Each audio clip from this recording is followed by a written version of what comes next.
হোলিতে পশ্চিমবঙ্গের বাইরে উত্তরপ্রদেশে বেশ কয়েকটি ভিডিও ভাইরাল হয়েছে, যেখানে দেখা যাচ্ছে যে মুসলিম পুরুষ এবং মহিলা যারা পথচারী তাদেরকে রাস্তায় ধরে জোর করে রং মাখিয়ে দেওয়া হচ্ছে।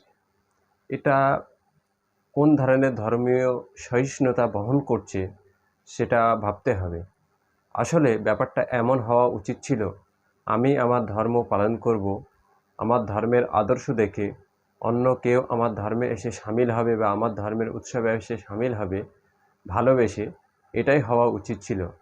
কিন্তু সেটা না হয়ে উত্তরপ্রদেশে, বিহারে এবং মধ্যপ্রদেশে যে কালচার শুরু হয়েছে, জোর করে অন্য ধর্মের মানুষকে নিজের ধর্মে সামিল করতে বা নিজের ধর্মের অনুষ্ঠানে সামিল করতে হবে, এই যে একটি প্রথা চালু করতে চাইছে গোবলায় অঞ্চলগুলো, সেখান থেকে অবশ্যই আপনাকে আমাকে ভাবতে হবে আমরা কোন ভারতবর্ষে বাস করছি, ভারতবর্ষের এই কোন আদর্শকে আমরা বহন করছি আগামী দিনের ভারতবর্ষের জন্য।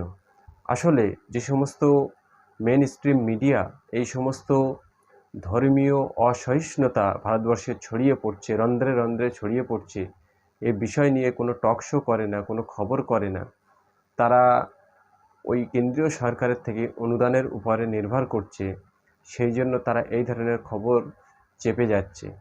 কিন্তু আপনাকে আমাকে ভাবতে হবে, আমরা যদি এই ধরনের পরিবেশ বা পরিস্থিতিকে সাপোর্ট করি, তাহলে আমাদের পরের প্রজন্ম যখন আসবে তারা এই ভারতবর্ষের কোন রূপ দেখতে পাবে, কী ধরনের পরিবেশ পাবে, শান্ত পরিবেশ না অশান্ত পরিবেশ পাবে, অবশ্যই আপনাকে আমাকে ভাবতে হবে।